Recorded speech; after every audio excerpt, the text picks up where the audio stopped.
Hello, नमस्कार, शुभ सकाळ मंडळी. कसे आहात? मजेत ना? मी पण मस्त आहे. घेऊन आली आहे तुमच्यासाठी ठरलं तर मगचा 7 एप्रिलच्या एपिसोडचा रिव्ह्यू. तर काल आपण बघितलं होतं की भोळ्या सायलीमुळे चालाक लोंबडी प्रियाला आयती संधीच मिळाली होती सगळ्यांसमोर तिला अपमानित करण्याची. आता अश्विन पण नेमका त्याच वेळेला घरी पोहोचला आणि तो आता सायलीला खूप उद्धट भाषेत म्हणत असतो, माझा तर विश्वासच बसत नाहीये, म्हणजे तू इतक्या खालच्या लेवलला कशी काय जाऊ शकतेस.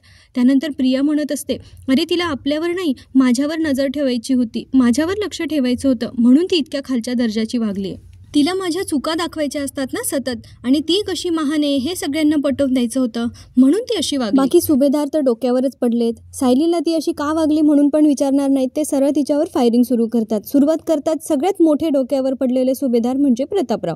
आता ते म्हणत असतात की आपल्या घरामध्ये हे असं कॅमेरा वगैरे लपवून हे सगळं रेकॉर्ड केलं जात आहे, बापरे हे किती भयानक आहे, किती विचित्र आहे हे सगळं. त्यानंतर पूर्णाजी म्हणतात, माझा तर विश्वासच बसत नाही की आपल्या घरात हे सगळं घडतंय. पूर्णाजी, तुमचा विश्वासच बसत नाहीये, हल्ली तुमच्या घरात काय काय घडतंय ते तुम्हाला तर माहिती पण नाहीये बाकीच्या गोष्टी. आणि कल्पनाताई त्या तर महामूर्ख वागायला लागल्यात हल्ली. त्या म्हणतात, नाही पण माझा पूर्ण विश्वास आहे, कारण ज्या घरात ही मुलगी राहते ना, म्हणजे सायली, त्या घरात काहीही होऊ शकतं. म्हणजे तिला ते सगळं रेकॉर्ड करून दाखवायचं असेल ना की तन्वी कशी चुकीची आहे आणि हीच तेवढी कशी बरोबर आहे. आता प्रिया तिच्यावर अजून जास्त आवाज चढवते सायलीवर आणि मग म्हणते, सायली स्वतःची पायरी ओळखायला शिक, सुभेदारांची सून होण्याची तुझी लायकीच नाहीये ग. आता प्रिया सांगणार सायलीला तिची लायकी काय आहे, स्वतः बघ, इतर यांची कोणी लागत पण नाही, सगळं खोटं बोलून डुबाडतीये आणि माज बघा तिला केवढा आहे. त्यावेळेला अर्जुन पण आता तिच्यावर आवाज चढवतो प्रियावर आणि म्हणतो, बस झालं तन्वी, जर माझ्या बायकोने तुमच्या खोलीत मोबाईल फोन ठेवला असेल तर ती तिची चूक झाली. त्यावेळेला प्रिया म्हणते, जर ठेवला असेल तर म्हणजे तुला काय म्हणायचंय, मी खोटं बोलते, असं असेल तर विचार ना तुझ्या बायकोला, विचार. त्यावेळेला अन्नपूर्णा आजी पण म्हणतात, हो अर्जुन, आम्हालाही कळलंच पाहिजे की नेमकं हे सगळं काय प्रकरण आहे. आता त्या सायलीला विचारतात, सायली तू खरंच त्यांच्या खोलीत मोबाईल ठेवला होतास. तेव्हा सायली पण बिचारी उत्तर देते, खरं बोलायची सवय तिला, ती सांगून टाकते हो. आता बिचारी सायली काही बोलत नाही पुढे आणि ती खाली मान घालून उभी असते. त्यावेळेला कल्पनाताई तिच्यावर जाम चिडतात आणि मग म्हणतात, आधी चूक करायची आणि मान खाली घालून उभं राहायचं, हे असं चालणार नाही, सांग तू असं का केलं. त्यावेळेला सायली सांगत असते की आई मला माफ करा, मी त्यांच्या खोलीत तो मोबाईल ठेवला, पण ना प्रिया खूप खोटं वागतीये, ती आपल्या सगळ्यांना फसवतीये, तुम्हालाही आणि आम्हालाही. मला फक्त तिच्या या खोट्या वागण्याचे काही पुरावे हवे होते म्हणून मी तसं केलं. त्यावेळेला कल्पनाताई तिला खूप जोरात ओरडतात आणि म्हणतात, गप्पा बस, मला तर हे आता ऐकवत पण नाहीये.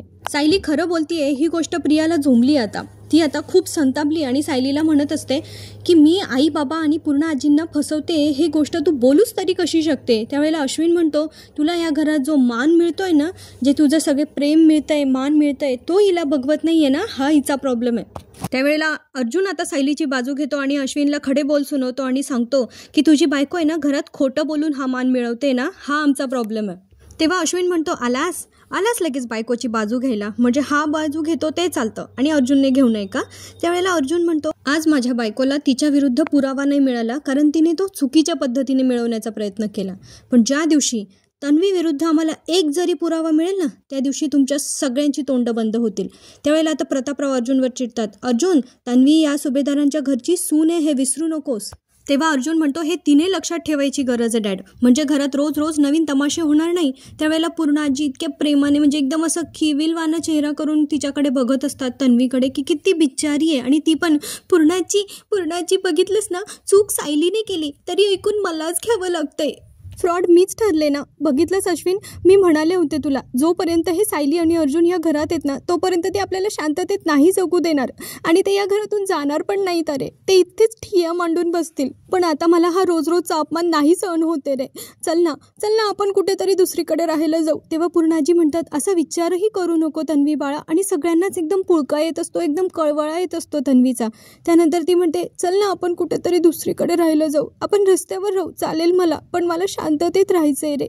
पूर्णाजी तू काळजी नको करू, मी रोज तुला भेटायला येईल, आई बाबा मी रोज तुमची काळजी घेईल, पण आता मला हा अपमान नाही सहन होते. आता अश्विन पण तिला घेऊन बाहेर निघणार असतो. आणि जसं काही ते खरंच घर सोडून जाणार होते आणि प्रियाला जसं काही खरंच रस्त्यावर राहायला लागणार होतं. ती मनातल्या मनात विचार करत असते, या घरातले मला कोणी थांबवत का नाही आहे, नाहीतर खरंच रस्त्यावर राहायची पाळी येईल माझी. खरंच निघून जायला पाहिजे होतं अश्विनने तिला घेऊन. यांच्या डोक्याला तरी शांतता लागली असती. बरं इतके दिवस प्रिया घरात नव्हती तर त्यांच्या घरात असे रोजचे क्लेश होत नव्हते ना. ही गोष्ट सुभेदार नाही ते डोक्यावरच पडलेत खरोखर, म्हणून त्यांना काहीच दिसत नाही आहे. आणि आता माझी मेकर्स, डायरेक्टर आणि लेखक सगळ्यांना हात जोडून विनंती आहे की आम्हाला खरंच तन्वीचा आता राग यायला लागलाय, प्रियाचा राग यायला लागलाय आणि ते एपिसोड बघणं फार कंटाळवाणं व्हायला लागलंय. प्लीज ट्रॅक चेंज करा आणि हिला महत्त्व देणं बंद करा. आणि शेवटी प्रियाच्या मनासारखं होतं. तिला कल्पनाताई थांबवतात आणि म्हणतात, दुसऱ्याच्या चुकीची शिक्षा तू का भोगणार आहेस, आणि जर घराबाहेर जायचंच असेल ना तर ज्यांनी चूक केली आहे ना त्यांनी जावं. पुढे त्या जे बोलतात ते खरंच त्यांनी सायलीला अजिबात ओळखलेलं नाही आत्तापर्यंत. अशा वेशाने त्या बोलत असतात आणि त्या म्हणतात की स्वतःच्या दिराचं आणि जावेचं चोरून रेकॉर्डिंग करणाऱ्या मुलगी मला या घरामध्ये नकोच आहे. शी.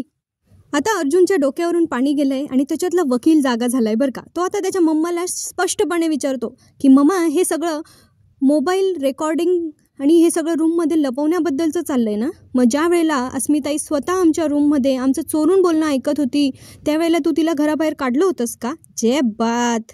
असंच बोलणारं पाहिजे या सुभेदारांसाठी.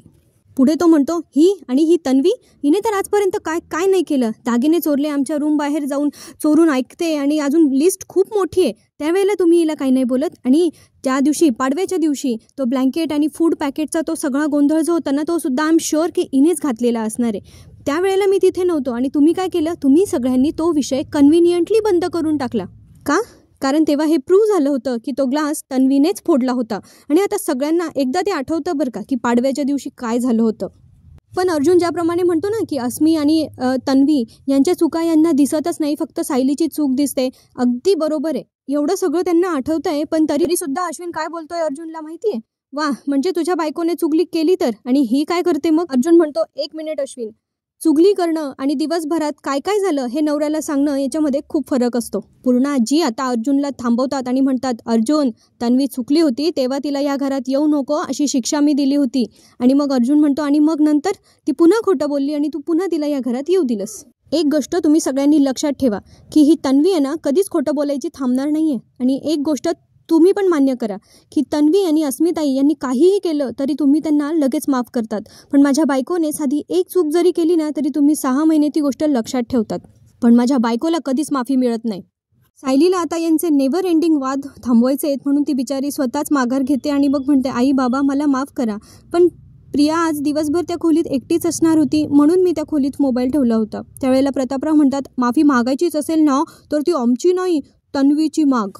तिच्यासमोर हात जोड आणि तिला सांग की अशी चूक तुझ्याकडून परत होणार नाही. हे जरा जास्त नाही होते का प्रतापराव. सायली पण बिचारी लगेच माफी मागण्यासाठी जात असते पण अर्जुन तिला तसं करू देत नाही. असा नवरा पाहिजे खमका बायकोच्या पाठीशी उभा. त्यावेळेला तो सगळ्यांना ठणकावून सांगतो की थांबा मिसेस सायली, चूक तेव्हा झालेली असते जेव्हा एखाद्या चांगल्या मुलीवर चुकीचे आरोप झालेले असतात. पण इथे तसं काहीही नाहीये. ही प्रिया किती फ्रॉड मुलगी आहे ना हे पटवून देण्यासाठी आता आमच्याकडे पुरावे नाहीयेत. पण माझ्या बायकोने हे सगळं या खोट्या तन्वीचा खरा चेहरा तुमच्यासमोर आणण्यासाठी हे सगळं केलं होतं आणि हे प्रयत्न आम्ही करत राहणार आहोत. मिसेस सायलींना ज्यांच्याबद्दल आदर आहे, रिस्पेक्ट आहे, त्यांची माफी त्यांनी मागितली आहे आणि तन्वीची माफी मागण्यासारखं मला इथे काही वाटत नाही आहे. त्यामुळे मिसेस सायली तन्वीची माफी मागणार नाही आहे. आणि आता अर्जुन सायलीला तिकडून घेऊन त्याच्या रूममध्ये निघून जातो. पुढे कल्पनाताई म्हणतात, ही मुलगी जोपर्यंत या घरात आहे ना तोपर्यंत या घरात अशीच भांडणं होत राहणार आहेत. आणि इकडे पूर्ण आजी विचार करत असतात की परमेश्वरा, माझी मुलं, माझी नातवंड माझ्याजवळ नाही आहे असा दिवस मला दाखवू नको रे. आता प्रतापराव त्यांना म्हणतात की आता शांत हो पूर्णाई, चल. आता ते त्यांनाही रूममध्ये घेऊन जातात. प्रियाची नाटकं काही अजून संपत नाही आहे. कंटाळा आलाय रे बाबा बघून. अश्विनला त्याच्या खोट्टारड्या बिच्चाऱ्या बायकोचा फार पुळका आलेला आहे आणि तो म्हणतो की आय एम सॉरी तन्वी, माझ्यामुळे तुला या घरात काय काय सहन करावं लागतंय. त्यावेळेला ती म्हणते, अरे तू नको सॉरी बोलूस रे, उलट माझ्यामुळे तू इतका दमून आल्यानंतर पण तुला घरी आल्यावर हे सगळं सहन करावं लागतंय. तू खूप दमला असशील ना आज तुझ्या मेडिकल कॅम्पमुळे. चल फ्रेश होऊन घे आणि जेवायला बैस चल. सायली अर्जुन आता रूममध्ये आले. अर्जुन सायलीवर जरा चिडलाय. तो आता सायलीला समजावून सांगत असतो की तुमच्याकडून आज किती मोठी चूक होणार होती, तुम्हाला कळतंय का मिसेस सायली. त्यावेळेला सायली सांगते, आज दिवसभर अश्विन भाऊजी घरी नव्हते ना, म्हणून मग प्रिया महिपतला एकतरी फोन करेल आणि आपल्याला काहीतरी पुरावा मिळेल म्हणून मी असं केलं होतं. आणि अर्जुन म्हणतो, म्हणून तुम्ही त्यासाठी तुमचा मोबाईल त्यांच्या रूममध्ये लपवून ठेवला. हे बघा, असा पुरावा आपल्याला असंही कोर्टात चालला नसता, ॲक्सेप्ट होत नाही असे पुरावे. It's a breach of privacy असं म्हणून तो पुरावा चालत नाही कोर्टात. तेव्हा सायली म्हणते, हे मला माहितीच नव्हतं, मला माफ करावं. अर्जुन म्हणतो, मग तुम्हाला माहिती नव्हतं तर एकदा विश्वासात घेऊन मला सांगायला हवं होतं ना. तेव्हा सायली म्हणते की मला तुम्हाला सरप्राईज द्यायचं होतं. अर्जुन म्हणतो, तुमचं हे सरप्राईज किती महागात पडलं असतं, कळतंय का तुम्हाला. आता अर्जुन ज्या रेस्टॉरंटमध्ये रात्री ते डिनरसाठी जाणार होते तिथून अर्जुनला फोन येतो. त्याने बुक केलेलं असतं एका टेबलचं त्यासाठी. तर अर्जुन म्हणतो, हो मीच बुक केला होता, पण आता आम्हाला जमणार नाही आहे, त्यामुळे ते कॅन्सल करा. आता सायलीला वाईट वाटतं की तिच्यामुळे आजची त्यांची डिनर डेट कॅन्सल झाली आहे. त्यामुळे ती अर्जुनची माफी मागते आणि सांगते की आपण नंतर कधीतरी जाऊया ना. अर्जुन आता तिला समजावत असतो की आधीच घरातले तुमच्याशी नीट वागत नाही आहे आणि एवढं मोठं ब्लेंडर केल्यानंतर आता ते तुमच्याशी नीट वागतील याची काय गॅरंटी, कशाला वागलात तुम्ही असं. फार चिडलाय तो तिच्यावर आणि आता तो तिला सांगतो की आता मला जेवायची पण इच्छा नाही आहे.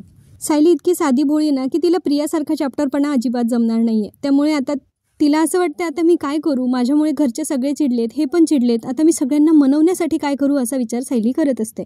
इकडे जेलमध्ये आपल्याला साक्षीची धुलाई होताना दिसते. एक पोलीस सायलीला आता खूप जाम असं बदडून काढल्यासारखं तिच्यावर रुबाब करताय आणि तिला म्हणतायत, ए काय ग, कसला माज आहे तुला, का आली आहेस इथे. त्यावेळेला ती म्हणते, इथे मी का आली आहे ना हे तुम्हाला चांगलंच माहिती, पुन्हा पुन्हा तोच प्रश्न का विचारता. त्यावेळेला ती पोलीस म्हणत असते की का ग, इथे येऊन पण तुझा माज उतरला नाही, कोर्टात खोटा भाऊ उभा केला होतास म्हणे, आईवर शिंतोडे उडवलेस हां. त्यावेळेला आता साक्षी तिला म्हणते, तुझ्यासारख्या 50 बायका उभ्या करू शकते मी, माझ्यावर माज नाही दाखवायचा, औकातीत राहायचं. आणि त्यावेळेला आता ती पोलीस कॉन्स्टेबल शीच्या तोंडावर पाणी फेकून मारतात. त्यावेळेला हे सगळं दृश्य आहे ना महिपत चोरून बघत असतो बरं का. ती पोलीस कॉन्स्टेबल असते ना, ती साक्षीला म्हणते, तुझा बाप कोणीही असो, तुझी इथून सुटका नाही आहे बरं का. आता महिपत जाम चिडतो आणि बाजूला जातो आणि तिकडे दामिनी देशमुखला फोन करत असतो. दामिनी देशमुख कामात बिझी असतात, त्यामुळे ते काही महिपतचा पहिल्यांदा फोन घेत नाही. महिपत परत एकदा फोन ट्राय करतो, पण दामिनी देशमुख तरीही महिपतचा फोन उचलत नाही. आता महिपत जाम चिडलेला असतो आणि मागे ना महिपतने विकत घेतलेला असतो ना तो एक पोलीस कॉन्स्टेबल, तो महिपतकडे बघत असतो. इकडे सायलीने घरच्यांचा राग घालवण्यासाठी त्यांच्या आवडीचा जेवणाचा बेत बनवलाय. आता तिने प्रतापरावांसाठी चिंचगुळाची आमटी बनवली आणि कल्पनाताईंसाठी काजू घातलेला मसाले भात. खरं तर या दोघांसाठी ना कारल्याची भाजी करायला हवी होती, कडू झाली आहेत ना ती हल्ली जास्त. आता सायली ना विमलताईंना सांगत असते की ना आईंसाठी आणि बाबांसाठी त्यांच्या आवडीचं जेवण बनवलंय, फक्त ते आले ना की तुम्ही ते दोघं पोटभर जेवतील एवढं बघा, कारण मी थांबले ना तर ते नाही जेवणार, त्यांना परत परत तेच आठवेल. आता सायली ना त्या दोघांचं जेवण डायनिंग टेबलवर लावते आणि तिथे एका चिठ्ठीवर लिहिते, आई बाबा मला माफ करा. आता सायली पुन्हा किचन टेबलकडे निघून जाते. त्यावेळेला विमलताई म्हणतात, सायलीताई तुमची काहीच चूक नाही आहे हो, तुम्ही उगाच वाईट नका वाटून घेऊ. त्या तन्वीताई आहेत ना त्या खूप खोटारड्या येतो, तुम्हाला माहिती आहे का, मधुभाऊसुद्धा त्यांच्याबद्दल चांगलं नाही बोलत. आता सायली म्हणते, जाऊ द्या आपण नको बोलायला, उगीच कोणी ऐकलं ना तर उगीच तुमच्यावर चिडतील. आता इकडे महिपतने त्या कॉन्स्टेबलसोबत जुगाड करून आहे ना साक्षीला इकडे भेटायला बोलवलं आहे, म्हणजे बाजूला एका टेबलवरती आता बसलेत. मोहिपत बघा साक्षीला काय म्हणतोय, असा हाताकडे हात दाखवतोय आणि म्हणतो, एवढी होती ना तेव्हापासून जपलंय तुला, कधी तुझ्या डोळ्यात पाणी पण नाही येऊ दिलं, तुझी ही अवस्था मला बघवत नाही आहे आता. त्यावेळेला साक्षी म्हणते, मी कशी राहत असेल ना अण्णा, इथे आल्यापासून मला पहिल्यांदा जाणवत आहे की माणसं किती वाईट असतात, म्हणजे यांच्याशी वाईट वागलो तर यांना जाणीव झाली, आणि इतके वर्ष हे काय करतायत, हिचे वडील काय करतायत हे साक्षीला दिसतच नाहीये. वा.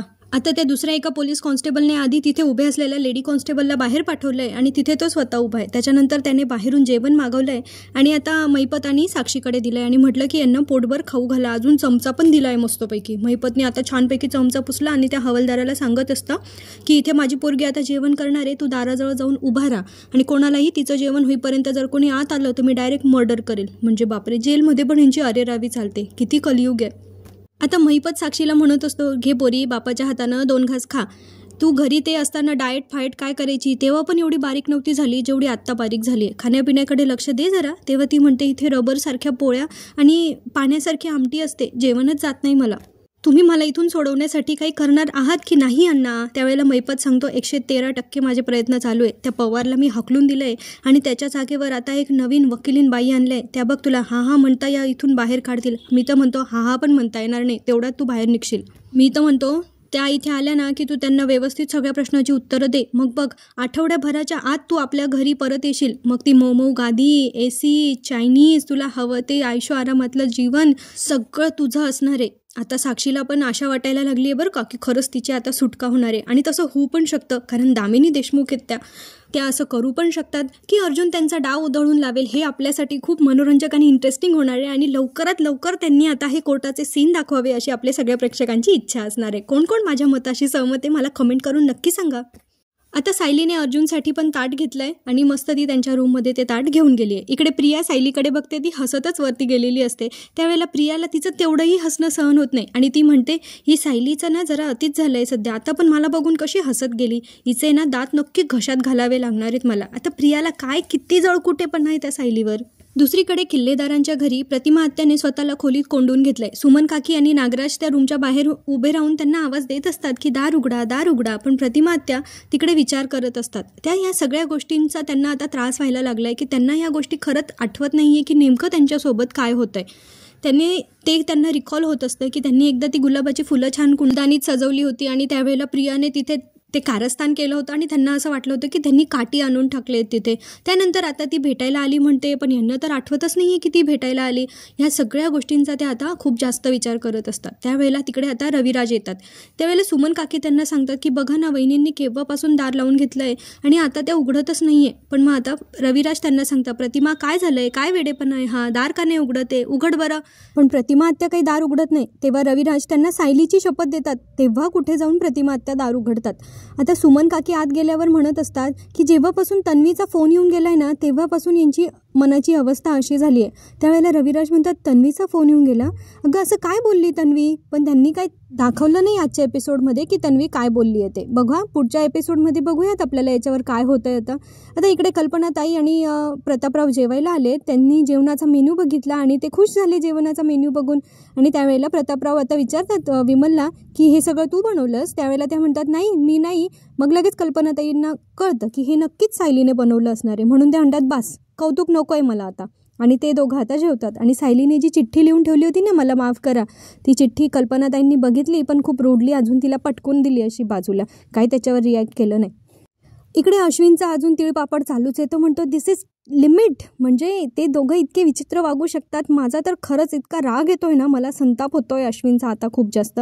त्यावेळेला आता तो म्हणतो की मी ना खूप कंट्रोल करायचा प्रयत्न करतो माझ्या स्वभावावर, पण मला आता वाटतंय की हे दोघंही ना मला माझ्या स्वभावावरचा कंट्रोल राहूच देणार नाही आहे.